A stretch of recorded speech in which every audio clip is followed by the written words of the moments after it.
દેશ શિક્ષણ અને વિજ્ઞાન ક્ષેત્રે ઉત્તરોત્તર પ્રગતિ કરી રહ્યો છે ત્યારે ભુજમાં કુકમા ગામની સરકારી પ્રાથમિક શાળાના શિક્ષિકાની ઉત્કૃષ્ટ કામગીરી સામે આવી છે, જેમાં શિક્ષિકા રેશમા હિરાણીએ વિજ્ઞાન જેવા જટિલ વિષયને વિદ્યાર્થીઓ માટે રસપ્રદ બનાવી દીધો છે, જેમાં શિક્ષિકાએ અવનવી ગેમ્સ અને પ્રોજેક્ટ્સ તૈયાર કર્યા છે, જેને મારફતે શાળાના વિદ્યાર્થીઓ અભ્યાસ કરી રહ્યા છે।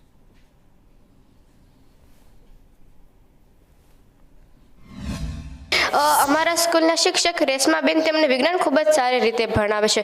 કોઈ એવા જટિલ પ્રશ્નો હોય તેના ઊંડાઈમાં જઈને અમને સમજાવે છે અને તે અવનવી પ્રવૃત્તિઓ કરાવે છે અને તે ગેમ્સ રમાડે છે અમને વિજ્ઞાનને લગતી, જેમ કે સ્ટીક પપેટ છે, ટીક ટેક છે વગેરે કેવડી ગેમો તેમને સારી રીતે સમજાવે છે। આવ્યો કે રમત એ બાળકોનો સહજ સ્વભાવ છે, પણ અભ્યાસ તરફ પાછા વાળવા એ ખૂબ જ જરૂરી હતું। એ હેતુથી મોબાઈલની જે રમતો હતી એ રમતોને મેં પેપર અને પુઠ્ઠાની મદદથી બનાવી અને આ ઇનોવેશન જે છે એ હાથ ધરેલું હતું। આ ઇનોવેશનની અંદર વિજ્ઞાનની ઘણી બધી રમતો બનાવવામાં આવી છે।